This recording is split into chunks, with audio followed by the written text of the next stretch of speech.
આમ આદમી પાર્ટીના 70 જેટલા કાર્યકર્તાઓ હતા, એમની સાથે હું ભારતીય જનતા પાર્ટીમાં જોડાયો છું. ચૂંટણી પહેલા જ ગુજરાતના રાજકારણમાં મોટો ધમાકો. આમ આદમી પાર્ટીના સુરેન્દ્રનગરમાં મોટો ઝટકો. ઉમેદવારે જ ભાજપમાં જોડાય. આખરી શું છે કહાની?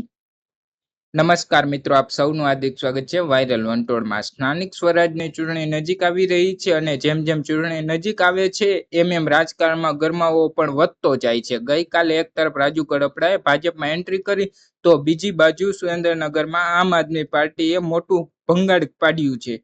આમ આદમી પાર્ટીના 6 જાહેર કરાયેલા ઉમેદવારો અને 60થી વધુ કાર્યકર્તાઓ એમણે પાર્ટી છોડીને ભાજપમાં જોડાઈ ગયા છે.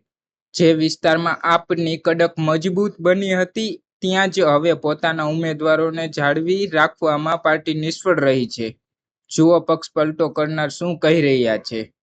વડાપ્રધાન નરેન્દ્ર મોદી સાહેબ, દેશના ગૃહમંત્રી શ્રી અમિતભાઈ શાહ સાહેબ, મુખ્યમંત્રી શ્રી ભૂપેન્દ્રભાઈ પટેલની વિકાસની અનેક યોજનાઓ, સાથે સાથે રાષ્ટ્રીય અધ્યક્ષ અમાર નીતિન નવીનજી અને પ્રદેશ અધ્યક્ષ જગદીશભાઈ વિશ્વકર્મા સાહેબના સુંદર મજાના માર્ગદર્શન થકી આજે આ ભારતીય જનતા પાર્ટીના વિકાસવાદ અને રાષ્ટ્રવાદથી પ્રેરિત થઈને આમ આદમી પાર્ટીના લગભગ 70 કાર્યકર્તાઓ ભારતીય જનતા પાર્ટીમાં કેસરીયો ખેસ ધારણ કર્યો છે. સાથે સાથે આ ખેસ થકી તેઓએ એમાંથી 6 થી 7 લોકો જે આમ આદમી પાર્ટીએ ઉમેદવાર જાહેર કર્યા છે તેઓ પણ આજે ભારતીય જનતા પાર્ટીમાં ભળ્યા છે.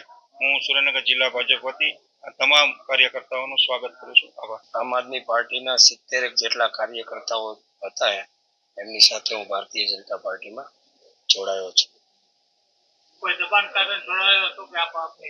નહીં, ભારતીય જનતા પાર્ટીના વિકાસની જે રાજનીતિ છે એનાથી પ્રેરાઈને આજે હું ભારતીય જનતા પાર્ટીમાં જોડાયો છું. આપને ભારતીય આમ આદમી પાર્ટીની ટિકિટ મળી ગઈ હતી અને એવા બીજા 7 ઉમેદવારો છે, શું કારણથી ટિકિટ મળવા છતાં ભાજપમાં જોડાયા?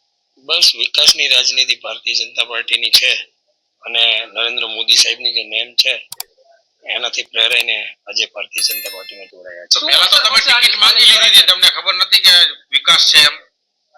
શું? પહેલા તો તમે ટિકિટ માંગી, આપમાં ઉમેદવારે જાહેર થયા, તો વિકાસ તો છે 30 વર્ષથી. આપને ખ્યાલ નતો? ખ્યાલ છે ને. એટલે હવે ટિકિટ માંગ્યા પછી જોડાણા.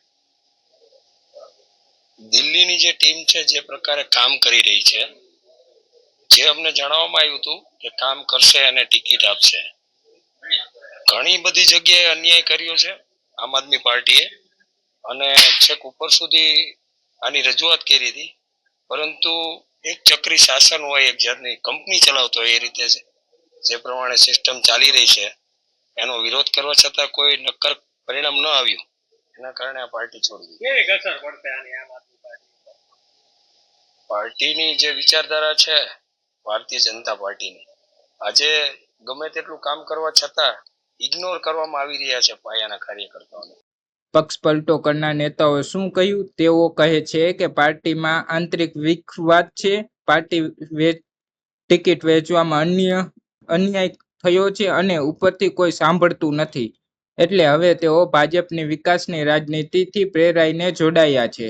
હવે સવાલ એ છે, શું આનો સીધો અસર ચૂંટણી પર પડશે? શું આપને મોટું નુકસાન થશે કે ભાજપને મળશે ફાયદો?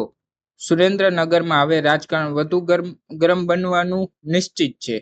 તમને શું લાગે છે? કોને મળશે ફાયદો? કોમેન્ટમાં કરીને જરૂરથી જણાવજો. માહિતી સારી લાગી હોય અને વિડીયો ગમ્યો હોય તો લાઈક શેર જરૂરથી કરજો. આવી જ માહિતી માટે વાયરલ યુટ્યુબ ચેનલને સબસ્ક્રાઇબ કરો. જય હિન્દ, જય ભારત.